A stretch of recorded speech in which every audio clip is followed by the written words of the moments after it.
Hey guys, thank you TJ and Tuma for joining us today. We're going to have a great little session. We're going to start out here first, where these guys are going to go through a bit of a presentation, and I'll let you introduce yourselves during that because you've got wonderful pictures in there as well. Unfortunately, these guys aren't going to be able to stick around for Q&A after, so please do try and get some questions as you watch through the presentation. There's some great features we're going to talk to you about within analytics and live, so please go ahead and put questions in there. I'll try to field any of those when we do a bit of a Q&A after their presentation. But for now, give me just a second to finagle my screens and get their presentation going live, and then I will put you in their capable hands. And here we go. Just a second. I've been the man behind the scenes, and now I'm on screen, and we are. Yes. Okay. There we go. Take it away, guys. Hey, hi, I'm Tuma Basa. I'm the director of Black Music and Culture at YouTube, and I'm live from the USA. I don't know who's outside of the United States. TJ, who are you? Cool. And I'm TJ Fowler. We can go to the next slide. I run product management for all of music at Google and YouTube. Super excited to be here. Thanks for inviting us, and we've got some great updates for you. Cool. All right. Well, so at YouTube, I mean, we're just like everyone else, but however, we want to be the most essential, platform for artists, for your teams. Want to be an important source of revenue for the industry, and we've grown. I mean, everyone knows YouTube. Everyone uses YouTube. Well, we hope everyone uses YouTube, and we've grown tremendously over the last few months because people flock to our platform. You know, people are at home. And the important stat, this is very, very important stat. These are facts. Is in March, more 18 to 49-year-olds watch YouTube than all of linear television combined. We had over 1 billion music fans in more than 100 countries, and it's our commitment to help artists, their teams, break new songs, and tap into this unparalleled audience. We can go to the next slide. We're going to talk to you a little bit today about two trends that we're seeing and some product investments that we're making. So first, on the live side, we're going to talk a little bit about how YouTube's investment in live is helping artists go direct to fans, create these kind of shared cultural moments, and also, you know, ways to monetize. We're also going to talk about artist analytics. We, you know, recently launched our first foray into this space. And we think of, you know, analytics as an important tool for artists to you know, understand their audience, understand their behaviors, how they're reacting to the music that the artists are creating. And also, you know, really the data that we're providing here, we believe is super important for artists to, you know, power their career, make decisions about when they release new videos, new songs, etc. But Tuma is going to give us a little bit of background on live streaming. So, so of course, live streams exploded on our platform. Some of the biggest live moments of the past few months happen on YouTube because of YouTube's global reach. We're worldwide. The SpaceX launch, a lot of people watch that. Andrea Bocelli, Easter. Actually, I'm on a text group where I mean, I don't listen to Andrea Bocelli's music, and I kind of celebrate Easter. Like I say Happy Easter. But what happens is this text group was blowing up. Like, are you guys watching this? Are you guys watching this? Put it on TV. It was beautiful. Okay, just wanted to add that. That's all. David Blaine's Human Feet. 9 of the 10 top largest music-related live streams ever have happened since March 15th. We're on YouTube. This explosion is a big part. We have to. It's the pandemic. We're all in this pandemic together, and live streaming became a critical promotional tool during this pandemic for artists. Go to the next slide. So we've actually invested a lot in live over the last number of years.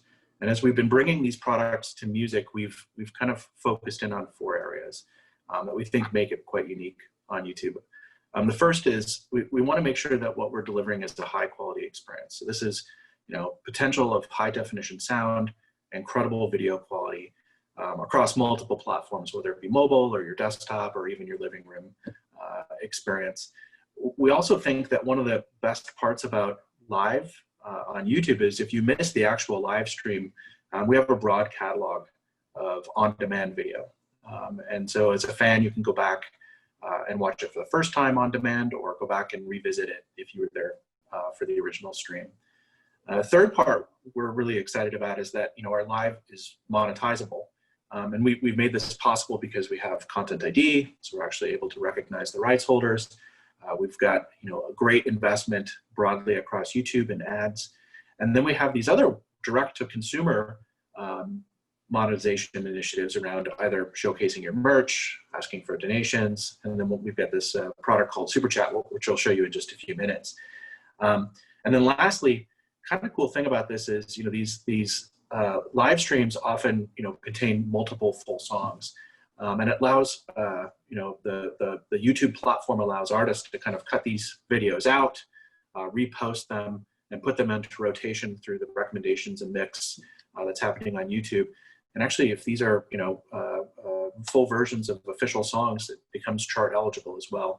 And so this experience really, you know, spans from you know, watching this kind of shared live moment together, all the way to revisiting and growing your audience using the same assets.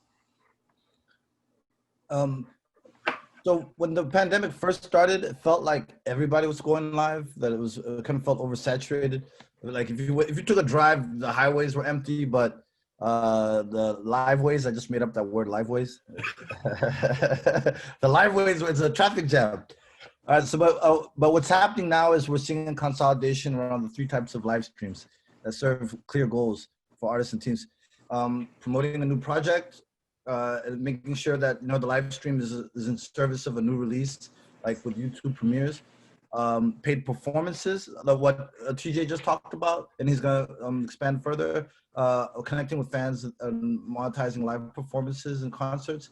And then the third one, taking part in a big cultural moment. You just mentioned Bocelli on Easter. That's just one like humongous example, but there's so many and everything on YouTube, and we have TJ. Yeah, so we have this feature that we call live premieres, and it's been a pretty successful activation across the music industry. I think of this as something so exciting. People of a certain age will remember lining up at record stores on Monday night to buy a copy of a new release, going home and listening to it together. I think the product that we built here with live premieres is like that, where you're bringing together a global fan base and they're sharing together. They're talking about the video in chat. We recently actually enhanced this product by creating a seamless experience where an artist can actually go live to their fans before, again, with the same community features, like people are chatting and commenting alongside. The artist is talking directly to the fans. Maybe they're talking about the meaning of the song or how the song came about, or talking about the creative that they put into the video, and then seamlessly transition, right, that same audience en masse into watching the actual video together. And I think this is, you know, this blows away the record store lines of old and makes this incredible shared culture experience that I've been super excited to watch evolve and watch how people are interacting with. And so I think everybody's heard of this record WAP, right? I don't want it's office hours, it's NSFW to say what it stands for, so I won't. But the night that they premiered this video, they did a live stream right before, and the way that they built the anticipation, they had hundreds of thousands of kids basically waiting for the video to premiere at this live stream, and it shifted the cultural conversation. I don't know if you remember that night, but there was another big live stream event on a competitor, but I'm not going to mention what that competitor, because it's all love, because we love everyone and everything. But that night, all of a sudden, the cultural conversation on social media changed to Meg and Cardi, because they did a live stream. It almost felt like back in the day, TJ was just talking about the record stores. This felt like back in the day when you had a 106 or TRL, and you were waiting for the new joint. You were waiting for the new song. It was an event. It was an appointment. And there was that energy, like, get to the video already. Like, we just want to see the video. And Cardi and Meg did that night. And what ended up happening was the next morning everyone was talking about it. Like it was even a political conversation with 37 million video views in the first week. The video made first week made 40% of the streams. The live stream generated 418,000 views. And so that live stream and music video played a huge role in that song's success. And I mean, the rest is history. I can go on about this forever, but I'm gonna pass it on to TJ and everything. So we hinted at this. We've been trying to find ways to allow artists to go directly to their fans and create monetization opportunities. So these are just a few. So along with this high quality audio and high quality video and premieres, we have the ability for fans to show their love and support for artists in a couple of different ways. One is in a highly visible, or the first two are actually in a highly visible way. So we have this concept of super chats. The chat for popular artists can sometimes move by at lightning speed. And when a fan wants to stand out and really get a shout out, or maybe they want to make sure that their song request or their question for the Q&A is seen, they can participate in super chats by kind of tipping the artist. We also have this concept of super stickers that really help the chat stand out. So you can think of these as paid digital goods. They're animated, they really make your chat stand out, your request stand out.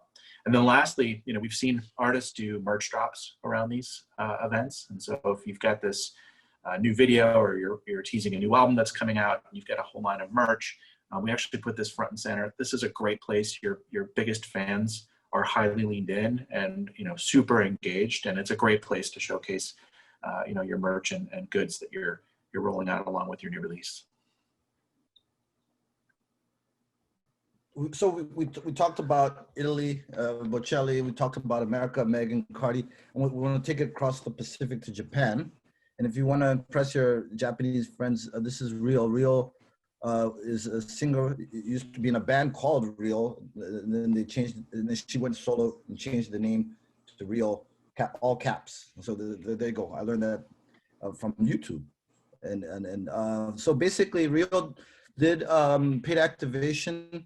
What she did was she activated PDG 5 times for more casual live streams, kind of taught her fans how to use paid digital goods, and found moments that drove positive PDG, which it stands for paid digital goods, like super chat, super stickers, and then partnered with a third party with a chat feed.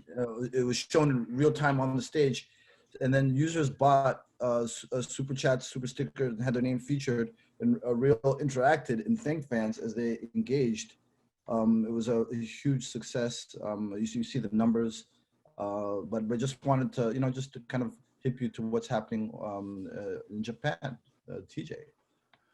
Cool. So, Tuma mentioned Bocelli's live stream event, and like Tuma, friends and family were pinging me from all over the world saying, "This is incredible. I'm in tears." These cultural moments have been happening on YouTube, predating the pandemic. They've been happening at scale during the pandemic, and we think they're going to continue. I think YouTube really shines here. My favorite shared cultural moments that I think are also poignant in their own way are things like Coachella, which I think of as Couchella. It's my favorite way of going to that festival. Fuji Rock. We've got these incredible festivals. We've got regional festivals that are happening on the platform, and this again brings audiences of millions together, sharing in when they can't travel, can't necessarily make it to the event, and we see this as being something that we will continue to invest in post-pandemic. But it's been a really sweet experience to be able to share with fans when they really can't leave their houses. So just a case study, Post Malone. So Post decided he wanted to raise money for the World Health Organization, and how he wanted to do it was play a bunch of Nirvana covers because he loves Nirvana. And TJ, what's the drummer from? Man, why am I? Dave Grohl. Pardon? From which band? Post had him on the drums. Oh, dude! Oh my gosh! Why am I blanking out? Dude from Blink 182. Yeah. Travis. Travis. Yeah. Okay. All right. That was irrelevant, but it was killing me. Sorry. So it was relevant, but it was killing me. But so basically, Travis was on the drums, live stream, 80-minute. Did he wore a dress. This was a different group chat where we were watching it. People were sending pictures of them drinking wine in front of large screen TVs. He had more than 1 million fans watching. He raised $456,000 while the performance was live, and then it went up to $1 million after it went on demand on YouTube. So he raised $1 million using our donations button for the WHO, and that was just another case study. Just wanted to share that with you and everything. TJ, cool. So let's talk a little bit about analytics. We can go to the next slide.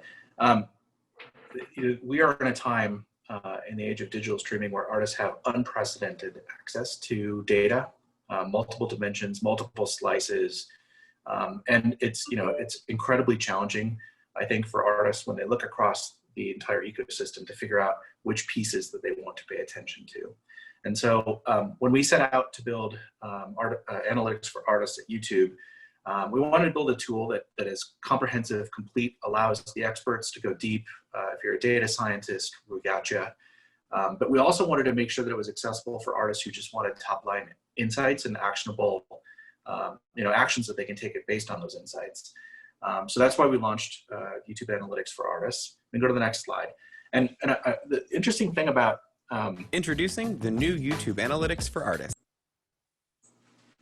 So it's okay. I got a little bit out of order here, but let's go ahead and watch the video, which will give you an intro, and then I'll go a little bit more in detail about what the features are that we developed that are unique for YouTube. Introducing the new YouTube Analytics for Artists. While you can't see your fans right now, they're more active than ever. Billions all over the world are on YouTube, where music, videos, and live performances take center stage. Your art inspires creation. Through covers, live reactions, or even the latest dance craze, fan love amplifies your releases, inviting passionate new audiences to tune in. YouTube Analytics for Artists shows how fans engage with your music, whether it's on your channel or other places on YouTube. You'll get the full picture with unique insights and know exactly what resonates with people no matter where they are. As you build a community, we make it easy for you to see videos your fans and other artists are creating using your music. And with this data available in real time on mobile, you can easily access your analytics wherever you are, empowering you to make better decisions whether you're at home or on the go. YouTube Analytics for Artists. Get the full picture, make better decisions.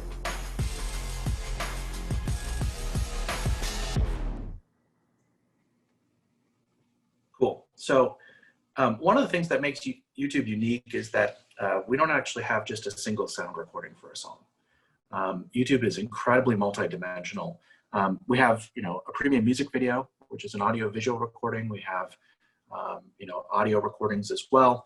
But it goes far beyond that in terms of user-generated content, whether it's a choreography video, it's a reaction video, it might be a lip sync, it might be a fan's tribute to create, a visual that goes beautifully along with the recorded track. And because of this, prior to the launch of Analytics for Artists, an artist didn't actually have a full view of how their song was performing on the platform. And a large part of this is because some of the content is being delivered, through data feeds, and that was relatively easy for us to show to artists. But it was all this activity that was happening outside the artist channel that we wanted to roll up. So if we go to the next slide, we call this the total reach. And what this does is it basically allows an artist to see all their views, their entire audience across this whole body of videos.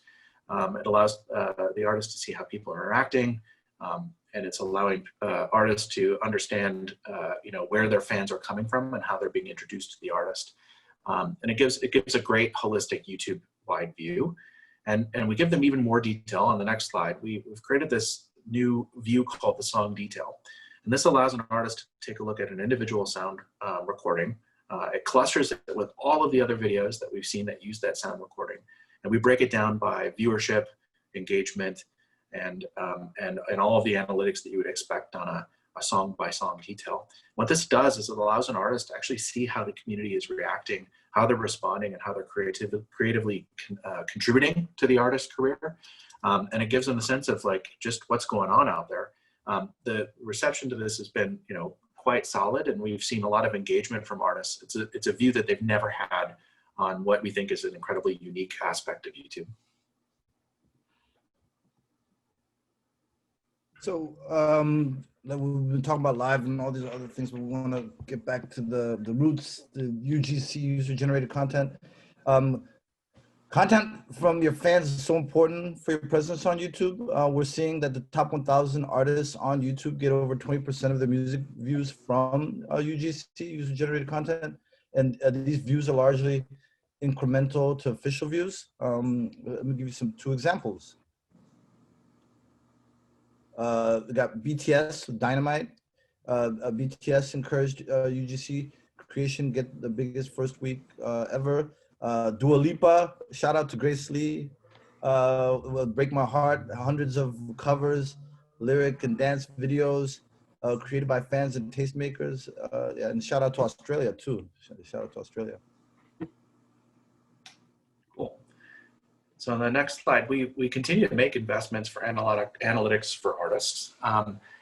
We know that as we rolled this out, we would get feedback from artists and our label partners about what they'd like to see. And a couple of things have come up, right? Recent enhancements that I think are pretty interesting. One is real-time analytics. We wanted to make sure that, on day of release, game day, when you're dropping that new song or that new video, that you have a place to kind of see what's going on right now and look at immediate trends. We also know that when we launched the premieres feature and that new enhancement where the artist can go direct to their fans and then transition to the premiere, one of the questions we got is like, when should we go live with this video? And so we actually have started to create insight cards. And an example for that premieres is we've actually got a card that's called When Your Viewers Are Online card. So we can actually start giving insights that help them better understand how to lean in and interact with the platform. All right, hold on a second. Sorry, I made a huge mistake. Wrong accent. Dua Lipa's from England. I gave the wrong accent. Shout out. But we've also invested in making analytics more complete, also easier to access. This should help artists and managers also get value from the product, not just the data nerds. We're all data nerds, all of us. Like even the culture, data, we're all of us. Studio cards highlight milestones that you can easily share with your fans. Like when you're featured on a playlist or trending in a city or charting on YouTube. Easily access insight from YouTube's Studio mobile app, enabling artists and their teams to make decisions in the real time on the go. Download the app if you haven't already. Cool. So we've got a couple of other upcoming features that we're super excited about. But ultimately what we're doing here is we're trying to invest in making this a super useful platform, that actually you want to log into because it helps you as an artist or as a team working with an artist to reach and engage their fans. We're going to be enhancing a couple of things. One is we've got permissions coming up. This is super critical. We've got artists who have team members, whether they have data scientists or label partners or management that want to have access. So we're going to have delegated permissions that allow those folks to have reasonable access to the channel and to the data. We're going to be continuing to invest in mobile. We know that the music industry is on the go, and we know we have more to do there to enhance the experience for analytics for artists on mobile. And then, I think, and this is where I think you all come in. We'd love to, know how you are using it and what pieces of insights that you would love to see in this product. We continue to meet all the time with our label partners and our management partners to hear what they need. And really it's focusing in on these actionable insights. So we'll continue to evolve the studio dashboard to provide, really crisp, easy to understand, quick actions that artists can take to better engage with their audience. And our goal here is just to make them successful, to make sure that the fans who need to hear or see the video or hear the song are hearing it, and making sure that we're helping them reach an audience that probably should. So I think that's the bulk of our presentation, right, Tuma? Yeah, that's cool. it. Yeah. Thanks again for having us. Thank you. I sat in a few of the sessions, so this has been super, super valuable and super insightful from our colleagues and our comparatives across the market. Yeah. Thank you guys very much. Really appreciate that. And it's all right, man. Tuma, I screw up accents all the time. So don't, and in fact, so does Paul Brindley, our wonderful host for today, but we won't go into that. Wonderful presentation. Thank you all so much. I loved a little bit of the Grateful Dead slide there. I did actually donate watching a Grateful Dead, live stream, obviously from the 70s. But I think one of the most exciting things that you guys have touched on here, and you've sort of driven it home in the presentation, but this idea of official music, as you say, and the fact that, you know, for a long time, as you've said, and hopefully our audience understands that with YouTube's Content ID, you've been able to actually track down these original recordings. I mean, the fact that if anyone actually wants to look into how Content ID works, actually going through every video and being able to actually understand what videos are using your music, that's always been a power. But the fact that you're shifting that now to actually give us access to those analytics and to actually look at a recording or a song, a composition in its whole. Could you all talk a little bit more about, like, you know, this feels like a game changer in a lot of ways, and how you see this like being something that we can lean into as an industry?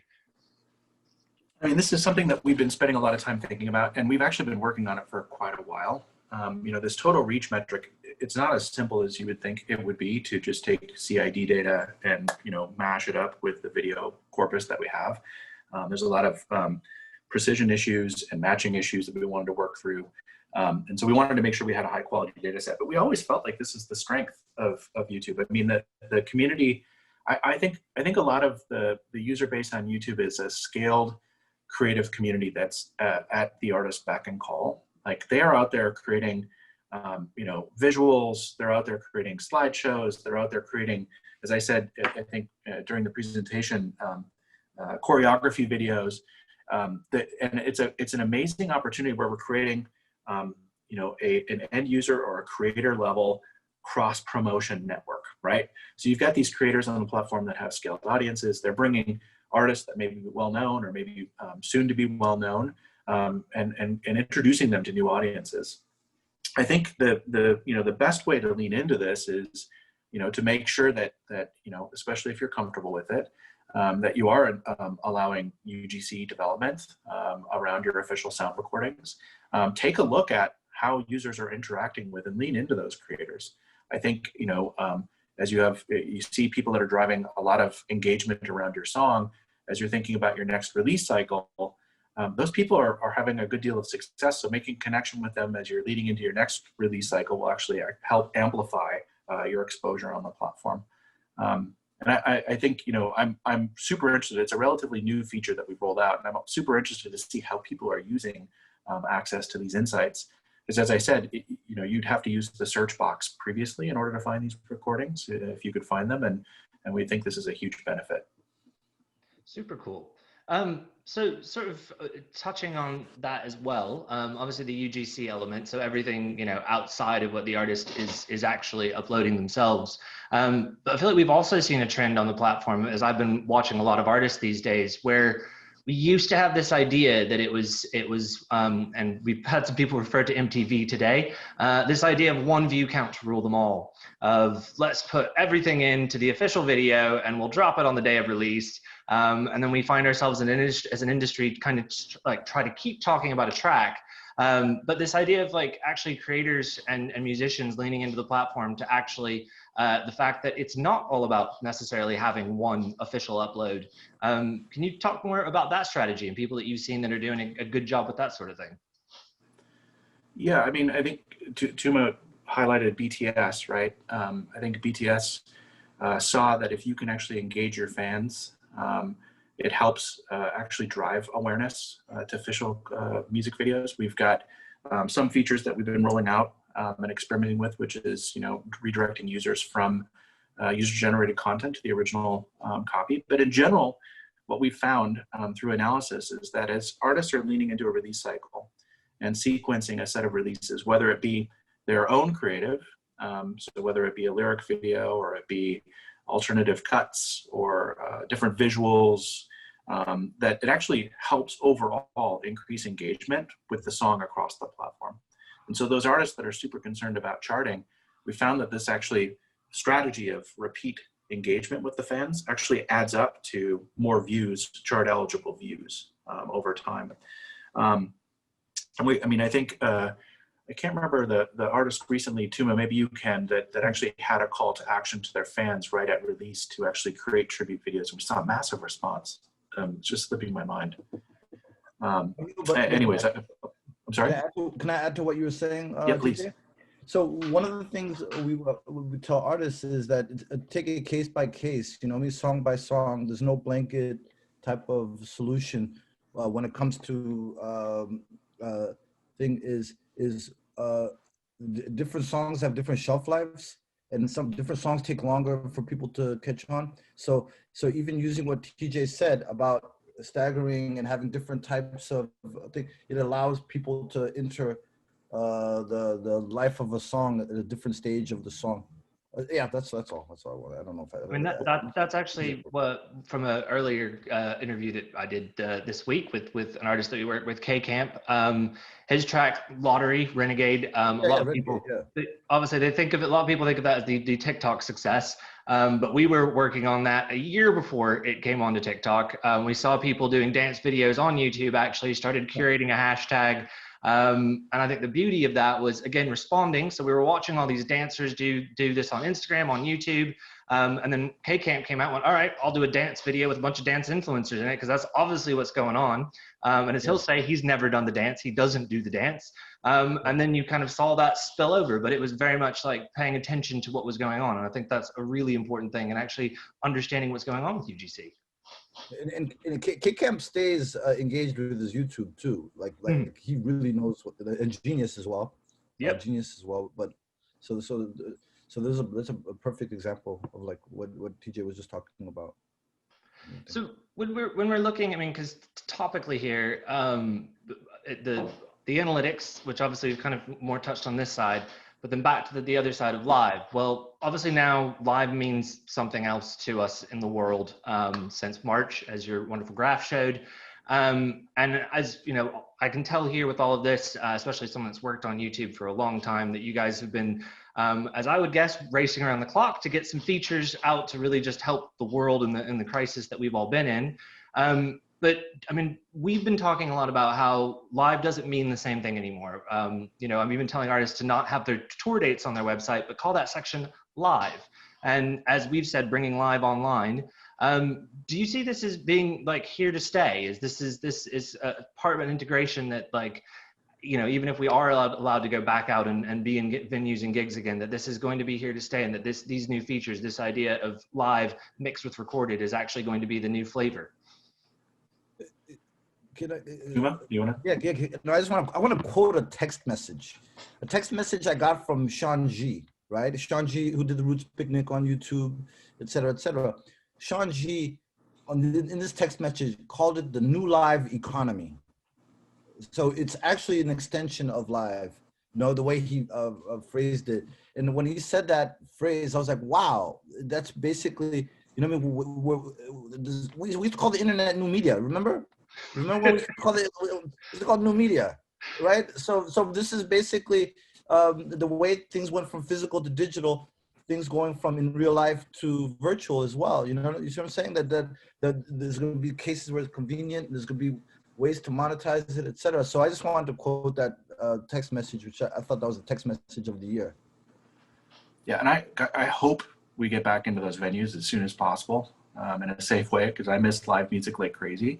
But I do see this as something that's going to go on. And I think the investment that you've seen in the entire ecosystem, and certainly the investments we've made at YouTube, are going to have staying power. So, you know, for example, like touring bands are having to pick which cities and the touring routes where they can actually sell the most seats, but that leaves fans out of the you know, opportunity to see the artists. And I see that a great way to reach those fans is to go direct. I think the other thing is you know, the alternate performances, whether they be stripped down performances, are great promo opportunities for artists who might be, you know, trying to drive interest in their upcoming tour or a recent release. So I think this is going to be a blended experience. And I think that fans are seeing this as incremental and not a replacement for sure. And I think that it'll be interesting to see how the official recordings interact with the live dates, which interact with the premiere, which interact with kind of talking before the premiere, and the capture and the breakdown of live performances. But I see this as a new reality, and I think as a music fan, I think it's a great new reality. I mean, I've been, well, watching 1970s Grateful Dead live streams on YouTube, live streams, that was a while ago, down to, you know, Sturgill Simpson in Kentucky playing with a whole bunch of bluegrass players. And it's been actually fantastic to be able to see some things I maybe wouldn't have tuned into and probably couldn't have made it to Kentucky anyway. So, Patrick, you know, interesting live streams to watch? Watch live streams in other languages. Oh yeah?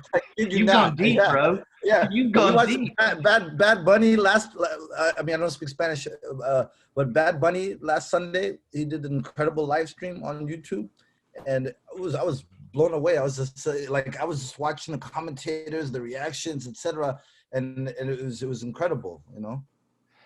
I think the last thing I'll say is that I think that creativity loves constraints. And so I think these performances are also pretty interesting in the way, you know, with lack of audience and feedback, what you're seeing artists do, the patter, the discussion with the audience, like it's a very intimate experience that's very different than being in a venue.